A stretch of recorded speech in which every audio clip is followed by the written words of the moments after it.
jërë ngeen jëf mbokk téléspectateur yu télévision Futur Média dal leen ak jàmm ci xibaaru marax yi li ci gën a fës te ñu namm ko jukki daañ ko door ak lépp lu soxal wàllu njàng mi ak njàngale mi xam ngeen ne ni ki tey la ñu door jànganteek baccalauréat technique nag ci lycée bu Limamoulaye ba ca Guédiawaye foofee nag lu toll ci ñeenti téeméer ak fukk ak juróom-ñaar ci ay candidat nag ñu ngay jongante la ñu daal di tas ca woowule centre téeméer ak juróom fukk ak juróomi junni ci ay ndongo nag ginnaaw ab taxaw seetlu lañ daal di recensé ci mim réew li leen nag ñu daal di toll ci 4% jëwriñ ji nga xam ne moom lañ dénk wàllu formation professionnelle moom Dame Diop jàpp ne lim bu ni mel dafa rek tuuti ci ndongo yi nga xam ne ñoom ñooy faral di def série technique lu tollook fukk ak juróomi ñaari junni nag ci ay ndongo nag ñoom la ñuy xaar ci université Cheikh Anta Diop bu Ndakaaru foofee nag bu ñu sukkandikoo ci autorité universitaire nag xam ne nañ lépp daal na yemb ngir rek ndongo yi bu ñu ñëwee ñu daal di jàng ci anam wu jaar yoon waaye tam fexe noo xamante ni rek daañu moyu li nga xam ne moom moo di mbas mi ñaari fas yi nga xam ne dañ leen fekk ñu faatu nag ak buum goo xamante ni daal nañ ko doon gàll ci seen ak baat nag ca diwaan bu Likonda foofee nag soxna yi nga xam ne ñoom ñuy yëngu ci wàllu càmm fii ci réew bu Sénégal ñu ngi koy ñaalu ba fu ñaawlu yem naka noonu itam gendarmerie daal nay ubbi ab l'enquête bu fekkee ay samba booy ñoom ñoo def mbir mu ni mel ñu daal di leen di tekki yoxo mbokk yi li lépp tënk la bu ngeen taaxir lu tuuti ma dikk ñu faram fàcce.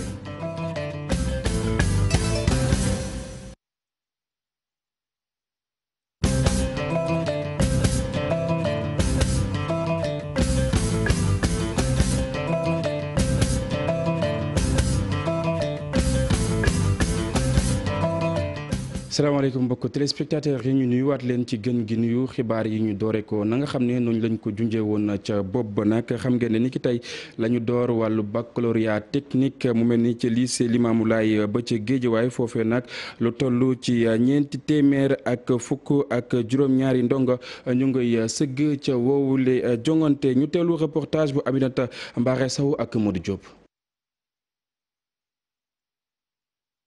tollu nañ ci juróomi téeméer ak fukk ak juróomi ñaari candidat yi sëgg ci seen feuille ngir tàmbali lii di baccalauréat technique fii ci lycée d'excellence Seydina Limamoulaye bu Ndakaaru. ñeenti téeméer ak fukk ak juróom-ñaar nekk ci ñaari jury benn jury boo xam ne dañ ci boole T1 ak T2 yi nga xam ni ñoo bokk ndey te bokk ñu bàyyi beneen jury bi ñu boole ci série STEC ak série G. STEC bi moom la ñu remplacé G bi mais dafa amee benn candidat yu ci desoon ñu waroon évacuer. li ma la mën a wax daal mooy ni ñu ko waroon doxale nañ ko noonu dinañ fexe nañ daal ba benn élève duñ la laaj loo jàngul li ma mën a wax nag mooy man sama lycée wax dëgg yàlla laata ñuy dem ci fermeture classe yi fekkoon na vraiment lu bëri ñu defoon ko waaw maa ngi ciy gërëm sama professeurs yi sama collaborateurs yi je crois que daal bu ñu yàlla falee cat. dinañ am résultat yu baax comme ñu daan am. fii nag ci lycée bile série T1 T2 STEC ak G ñoom ñoo nekk di def examen ci bés bu njëkk bile ñaari série yi nag am lu leen uutale. sama jury 98 candidats la salle bu nekk am na 25 donc respecté nañu protocole bi salle bu nekk am na 25 candidats candidat bu nekk sonn na maskam. atum ren épreuve baccalauréat technique yi dina coïncider ak démarrage baccalauréat général loole di ab particularité boo xam ni daawuñu ko woon gis loole lépp nag mbas mi moo ko waral. Aminata Mbaare Sow wile baccalauréat technique nag ginnaaw lim wi nga xam ne moom lañ jot saytu nag ci candidat yi nga xam ne ñu ngi ciy sëgg jamono yi ci même réew nag toll nañ ci téeméer ak juróom fukk ak juróomi junni ci ay candidat ay xayma itam toll na ci 4% jëriñ ji nga xam ne moom lañ dénk wàllu formation professionnelle moom Dame Diop nag jàpp ne lim bu ni mel dafa tuuti ci ndongo yi nga xam ne ñoom ñooy faral di def série technique ñu teewlu ay kàddoom moom Dame Diop. Aminata Mbaare Sow ba tey moom moo ko taataan. baccalauréat bi yëpp 155 000 candidats daanaka téeméer boo jël fukk yi ak juróom-benn ñoo ci def science ak technique loolu ndaw na parce que suñu réew dafa bëgg a dem ci émergence loolu moo tax ñun ci suñu ministère ñu jël ñaari matuwaay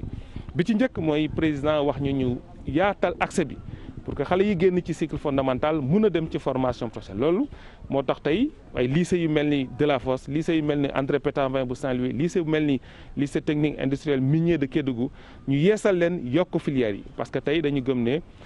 suñu bëggee gunge suñu émergence il faut ñu am ay xale yu am xam-xam jàng métier mën a gunge émergence. mbokk ñu des ci wàllu njàng mi ak njàngale mi ba tey lu ëpp fukk ak juróom-ñaari junni yi ndongo nag la ñuy xaar niki ëllëg ci université Cheikh Anta Diop bu Ndakaaru ñu door njàng mu kawe mi foofee nag autorité universitaire yi nag di xamle ne bépp matuwaay woo xamante ni war na rek ngir ndongo yi daal di daloo ko woowule daara daal nañ koy matale ba mu mat sëkk. Modou Fall ak itam Thierno Laurent Mendy doxantu woon nañ fa ngir xool matuwaay yi ñu seetaan reportage. ay mesures barrières yoo xam te ni faaw ñu respecté ko ngir mën a dugg ci biir UCAD a ngi jël matuwaayam ci ubbite année universitaire bi lépp ak fukk ak juróom-ñaari junni ndongo la ñuy xaarandi. ñi nga xam ne ñoom ñooy ñëw ñooy waa L3 ak waa M1 en tout cas loolu lañ jàpp fii ñuy waxee nii parce que gisaguñu leneen lu ko dindi donc ñun ci loolu lañ nekk di liggéey. liggéey bi nag daanaka lépp yemb na. lim gu takku wante du ñu am benn jafe-jafe ci wàllu restauration ndaxte fii day capacité d'accueil bi ñu ngi ko xayma ci lu ëpp fanweeri junni ndongo. juróom-ñeenti restaurant yooyu ci benn añ wala benn ndékki wala benn reer rek mën nañu def ñaar fukki junni ak juróom-benn alors tey fukki junni ak juróom-ñaar ñooy dellu si te bés bu ñuy def ñaar fukki junni ak juróom-benn day fekk téeméeri junni ndongo ñu ngi fiy jàng si. étudiants yi nag ñàkkul ñu am njaqare. ndax jëlaat cours yi ci période pandémie bi loolu faaw muy ndey xalaat. waaw tiitaange mu ngi si nag tiitaange mu ngi si parce que feebar bi moom nekk na loo xamante ni nekkul lu ñu mën a maîtriser la doo xam fu muy jógee doo xam si ku muy dal mais daal yaakaar nañ ne daal étudiants yi dinañ ànd ak benn sérénité boo xamante ni mën nañoo def cours yi waaw ñu respecté matuwaay yi rek. ku ne université xam ne y a beaucoup de monde ñoo xam ne dañ fi ñëw xaw nañ am tiitaange mais espérons que toutes les mesures seront déployées pour que ñu mën a. jël distance yeeg mën a jànkuwanteeg feebar ak terminer année bi si jàmm incha allah. amuñu choix faaw ñu dooraat njàng mi ngir mën a nag jàll ci classe supérieure yi. parce que dafa métti nga def sa premier semestre si jàmm après deuxième semestre mu métti pour que doo xam ba xam tu vas passer à LE doo xam ba xam dañuy reprendre année bu quoi moo tax ma ne pare nañ parce que bëgg nañ passer incha allah. waaye ñi ngànk université bi ngi jox seen kéem kattan ngir étudiants yi am kaaraange ci xeex wàllu Covid 19. daanaka kon néeg yëpp rek la ñu désinfecté ngir ñu mën a am ubbiteb école bu jaar yoon. Modou Fall feneen ci université Gaston Berger ba nga xam ne moom moo nekk ca Ndar Géej nag foofee lu tollook ñeenti junni ak juróomi téeméer ci ay ndongo la ñu fay xaar mu mel ni tam matuwaay daal nañ koy jël ngir ndongo yi bu ñu ñëwee mën a jàng ci anam bu mucc ayib. Ousseynou Diop ak Habib Seck ci reportage. ay waxtu dong des ñu tàmbali lu jëm ci wàllu ubbiteeg njàng mi ci wàllu université yi tax nag ndaje ñoo amaloon ko taskatu xibaar yi moom recteur bu université Gaston Berger bu Ndar ak directeur bu CROUS fii nag xamle na ni lu jëm ci wàllu pexe yi nga xamante ni tegoon nañ ko maanaam tàmbali njàng mi ñii ñëw ña ci des daal cay topp ci tànk yooyu la ñu nekk ngir mën a tàmbaliwaat njàng mi ci université Gaston Berger bu Ndar ci bisu talaata bii. accepté dafa d'accord ci recommandation yi nga xam ne commission sanitaire ak UFR yi def nañ ko mooy d'abord. dafa valider plan de reprise UFR yëpp ba pare mu d'accord ci li ñuy wax reprise graduelle mooy dans ci ñi njëkk a ñëw à partir du 1er septembre day nekk ñeenti junni ak juróomi téeméer 4500 répartir nañ lépp. comme lu ñuy wax situation bi crise sanitaire la il faut que ñu jël ay mesures yi nga xam ni en tout cas même bu dee court instant la parce que damay rappeler ni mesures yi ñu jël mooy 1er septembre ba 31 décembre la yem. bu période boobu jeexee li fi nekkoon moom mooy teguwaat donc amul dara lu changé. ngir nag benn jafe-jafe du am protocole sanitaire bi nag kilifa yi nee nañu daañu ko respecté ci bépp place boo xamante ni am na ci université bi. ni période de crise sanitaire la lu bëre donc dañ ko xoolaat ci doxalin bi pour mën a dimbale li nga xam ni mooy xeexum feebar bi fii ci Sénégal moo tax. CROUS ginnaaw ba recteur mettait en place commission sanitaire ñu tamit dañu mettre en place benn commission ad hoc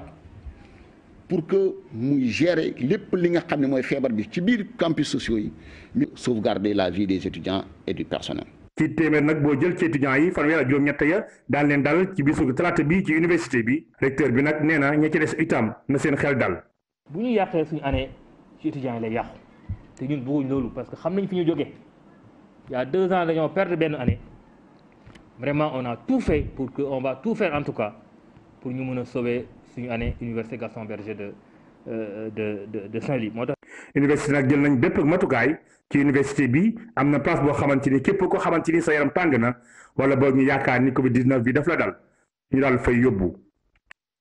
Ousseynou étudiants yi nga xam ne itam ñoom ñoo nekk ca université Gaston Berger ba nekk ca Ndar Géej nag ñoom itam lànk nañ ba tëdd ca ñag ba ne duñu dellu ci li nga xam ne moom moo di daara yi ci anam wi nga xam ne moom la ñu ko nam amalee ginnaaw itam bi nga jokkoo ak téléphone ki nga xam ne moom moo di Oumar Chérif Diallo ñu tëj woowle wàll mbokk yi wax ci leneen ci taw wi nga xam ne moom moo jot wàcc ci yenn ci ay gox fii ci réew bu Sénégal mu mel ne ñu dëkkee ca parcelle unité 9 bu Kër Massar ñoom ñooñu nag ñu ngi ci bët guddi gu bëccëg setagul ba tey ndax itam ndox ma doon na loo xamante ni sonal na leen lool ñu teewlu reportage bu Salif Sow ak Asmalik Diop.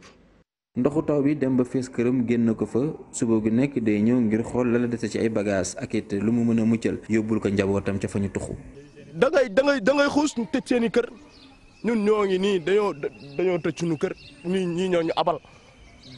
am na benn kër bu nekk fii ñoom ñoo ñu abal ci lañ dëkk jamono ji. nii damay dem jël nii ay bagages ay quelques bagages yu maire bi soxla parce que amuñ nañ def ñu bëri taxu nañ kër yi fii nii ñu nekk ci wetu terrain bi yëpp taxu nañ te ñëpp ñu seetaan. njaboot gi tasaaroo la def jamono ji li ko waral du leneen lu dul mbënd mi fii ci unité 9 bu Parcelles Assainies bu Kër Massar bari nañu ay njaboot yuy dund jafe-jafe bu ne mel. xanaa def nii marché nii de laay demee marché ba nii ba puus ba fii sonn ba bëgg sama biir kër ga ma nga fees del ak ndox. Parcelles Assainies lan nu jaay Parcelles Assainies nag man je suis de la santé su ma waxee Parcelles Assainies war naa xam lan mooy assainissement lépp a ngi ci biir te dara nekku fi amul tuyauterie amul dara nii la ñuy dundee at mu nekk. soxna si keneen la moom ak waa këram it ci biir ndiggu ndoxu taw yi la ñuy dundee guddi yi yëpp. waaw moom daal métti na lool suñu xale yi dama dund fenn bu ñuy jéggi sax danay jéggi si rëkk si ndax wóolu démb rek daan naa fi jël boo xamante ni ci biir ndox bi. xale yi dañuy mujj teel leen si biir kër ga rek bu ñu yónni bu ñu dox suñu bu ñu kii ñu ñooy dem dox suñu soxla ñooy dox suñu ñooy dem dox yónnee ni dañuy tàngam lu moom ndax lii daaw ba mënu fee jógee. këram ndoxu taw yi wër ko ndombo soxna si mag la dem ba ak dikk ba gën naa tagati tembeeti. moom mi ngi ne unité 9 bi bañ fi dëkkee ba tey nag bu nawet jotee du ñu dem du ñu dikk li ñu am yëpp def nañ ko ci saat say xeer mag lañu. suñu aas yi mag lañu mënuñoo jaar si xeer dañuy daanu suñu tànk yëpp a yàqu na man damaa mën a génn fukki fan a ngi ne mënumaa génn mënumaa dem fenn wax nañ bay bëgg a dee wax nañu ba sonn amul fu ñu demul gisuñu kenn président bi na jóg dimbali ñu ci lii ñun sonn nañu de. ñi nga xamante ni ñoom ñii ñoo amut fu ñu jëm ñoom ñooy toog di dund ci biir ndoxu taw yile toog ñu ne di xaar yàlla asamaan su xiin tamit wéy di leen tiim. ñëw mbokk yi ci mbas mi ak tolluwaayam ci mim réew jàppale ne amul benn doomi aadama boo xamante ni nemmeeku nañ ne dafa faatu ni ki démb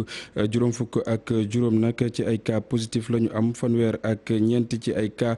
contact fukk ak juróom ñett ci ay cas communautaire jàppale itam fanweer ak juróom benn ci ay cas grave la ñu am jamono yi nag ñu ngi saytu seen wàllu wérgu yaram ca kër docteur ñu ñëw ci leneen mbokk yi xam ngeen ne mbas mi nag jamono yi li mu doomi aadama yi nga xam ne ñoom ñoo ci wér nag mu mel ni nag bëri na lool bu ñu sukkandikoo ci docteur Hardiata Diallo di responsable sa centre de traitement bu Fann moom moomee nag daal nay addu ci an lan moo waral lu ni mel ci ab janoo woo xamante ni mu ngi ko seqoon ak Maymuna Njaay ak Jaafara Ba.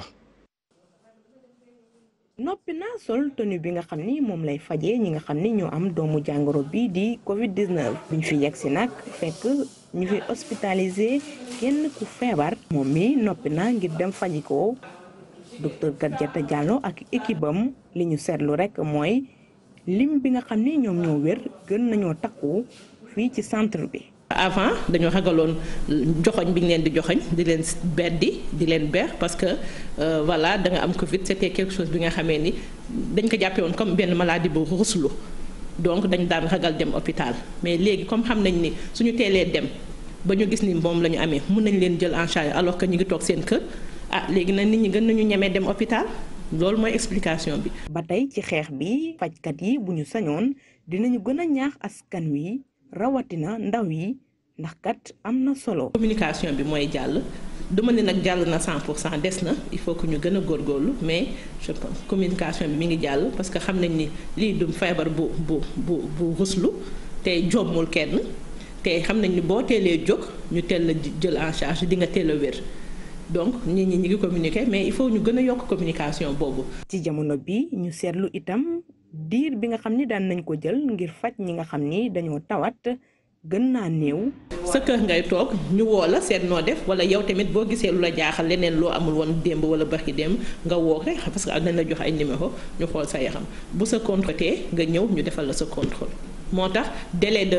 guérison bi wàññeeku fi ñu daan toogee pendant 15 jours wala 3 semaines balaa ngay wér léegi boo teelee dem mun nga en 10 jours 12 jours nga wér. xeexum coronavirus mi ngi wëy ñu ciy wax saa su ne nguur gi dugal ci loxoom rawatina fajkat yi bu ñu sañoon nag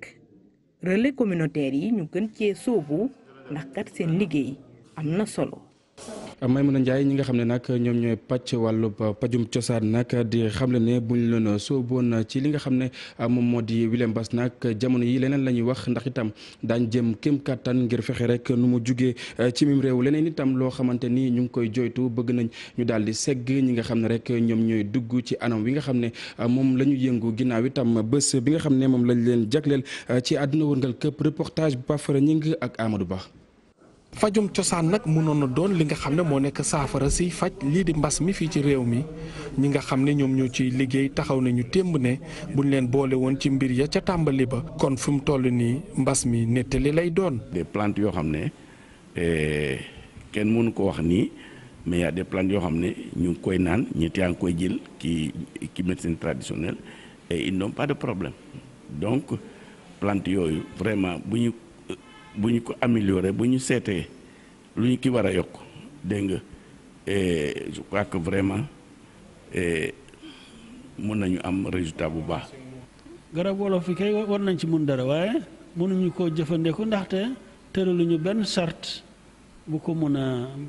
a tax médecin yi jëfandiku kooku moom loo gis rek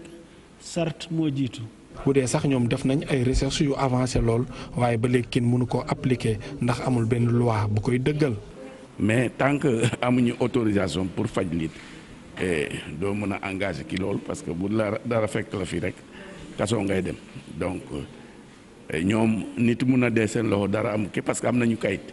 bu leen di mayee pour faj mais ñun amuñu kayit ku jël borom corona nga faj ko yàlla def mu faatu kaso ngay dem parce que amoo droit. ñoom fajkatu cosaan yooyu di ñaawlu bu baax a baax taxawaayu njiit yi naka noonu ñii di député yi ci wàll wi. depuis 2017 jébbal nañu assemblée loi projet de loi waaw léegi nag moom assemblée la ñuy xaar ñu def ci seen jéego te tamit au niveau ministère ñu ngi waaj a fësal document bu ñuy wax document politique ci paj cosaan ak paj ak gàncax yi koy law. jafe-jafe ñun amuñu kayit bu ñu mayee pour ñu def médecine traditionnelle comme nu mu waree comme ñeneen dëkk yi yu nekk Sénégal yu nekk Afrique donc kayit bu ñu war a maye ñu def médecine traditionnelle comme ñëpp bu ñu ko amee suñu yoon bi dina mën a dem. ci bëccëg bi nga xam ne moom lañ jagleel nag wàllu fajum cosaan ministère bu yor wàllu wér-gu-yaram ak ñi nga xam ne ñooy nekk acteurs yi daal nañ échanger lu bëree bëri ci mbir yi fexe nan la ñu mën a def ba jël njëriñ gi nekk ci fajum cosaan. Pafara ñu ngi cant ak ngërëm ñala la mbokk yi maa ngi leen ko doon junj ñaari fas yi nga xam ne dañ leen fekk ñu gàll ay buum ca seen ak baat ba tax ñu daal di faatu ca diwaan bu Likunda kuréel wa nga xam ne moom moo ëmb ci fii ci réew mi soxna yi nga xam ne ñoom ñooy yëngu ci wàllu càmm gi nag di ñaawlu bu baax a baax lu ni mel naka noonu itam gendarmerie daal di nay ubbi ab l'enquête ci wowle wàll ñu teelu reportage bu Moussa Omar Gueye ak Amadou Diédhiou. ñaari fas lañu fekk ñu yeew leen yeewin boo xam ni dañoo mujj dee fi nga xam ni mooy ci dëkk bi ñu naan Likunda diggam ak Tambacounda toll ci fukk ak benn kilomètre ki nga xam ni moom mooy njiitalal sàmmkat yi di Adja Dieynaba Sidibé directeur national des femmes en élevage. dañoo ñëw ci turu organisation d'éleveurs yëpp maison des éleveurs députés yi ak ñëpp ñëw massaw borom dëkk bi mais massaw borom fas yi ñun dañu yaakaaroon ne fas yi ci biir tool lañ leen reyee mais ñëw nañu ba tiim fas yi fi ñu leen reyee jegewul tool mu jaaxal ñu nag lool ndax dañu defe ne woon ne diggante béykat ak sàmmkat fas yi ñoo dugg ci toolu béykat bi mu def leen nii mais lii ñu gis nii tey tax nañu gën a jaaxle judiciaire yi ñaan autorité yépp nañu taxaw ba lii dootul amati ci biir région Tambacounda dootul amati Sénégal xam ne fii jur gi fa la war a jaar naan loolu yépp ay jafe-jafe la loolu nag moo waral maa ngi ñaan état bi président de la république na jublu ci code pastoral bi